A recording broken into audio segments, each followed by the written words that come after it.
দর্শক, এই মুহূর্তে বিমানবন্দরে আছেন বিশেষ প্রতিনিধি জিয়া খান। সরাসরি যুক্ত হচ্ছি তার সাথে। জিয়া, অগ্নিকাণ্ডের পর ক্ষয়ক্ষতি বিষয়ে কর্তৃপক্ষ কিছু জানিয়েছে? সবশেষ অবস্থা জানাবেন। ধন্যবাদ সাবরিনা। হযরত শাহজালাল আন্তর্জাতিক বিমানবন্দরের কার্গো ভিলেজের লাগা আগুনে পুড়ে যাওয়ার ২১ ঘন্টা পর এখনো আমার পিছনে যে ধ্বংসস্তূপ, সেখান থেকে কিন্তু ধোঁয়া বেরোচ্ছে। তারা এখনো পানি ছিটাচ্ছে। তবে ফায়ার সার্ভিস কর্তৃপক্ষ যেটা বলছেন যে আগুন তাদের নিয়ন্ত্রণে, তবে সম্পূর্ণভাবে আগুন তারা এখনো নির্বাপন করতে পারেননি। এবং ফায়ার ফাইটারদের প্রায় এখন পর্যন্ত আগুন নির্বাপনের জন্য কাজ করছেন বলে আমাদের জানিয়েছেন।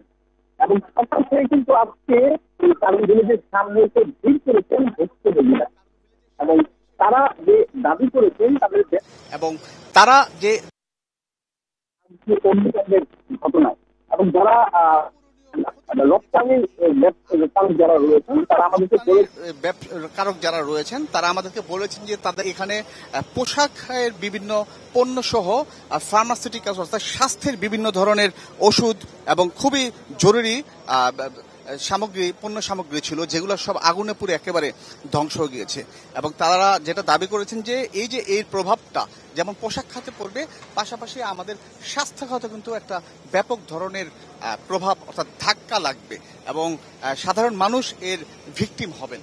তবে সিএনএফ এজেন্ট যারা, তারা যে বিষয়টা আমাদেরকে বলেছেন যে তারা যেহেতু এখানে অনেকদিন ধরে ব্যবসা করেন, তারা বলছেন যে অগ্নি নির্বাপনের জন্য ভিতরে তেমন কোনো ব্যবস্থা কোনো সময় ছিল না। যদি একটি স্পর্শকাতর বিষয়, কেন বা কি কারণে এটা ছিল না, তারা সে বিষয়ে কোনো সদস্য দিতে পারেননি। তবে এখনো অগ্নি নির্বাপনের চেষ্টা করছেন ফায়ার সার্ভিস কর্তৃপক্ষ। হয়তো আর কিছুক্ষণের মধ্যে সেটা নির্বাপন হলে আপনার মাধ্যমে আমরা দর্শকদের জানিয়ে দেব। সাবরিনা। জি, আপনাকে ধন্যবাদ।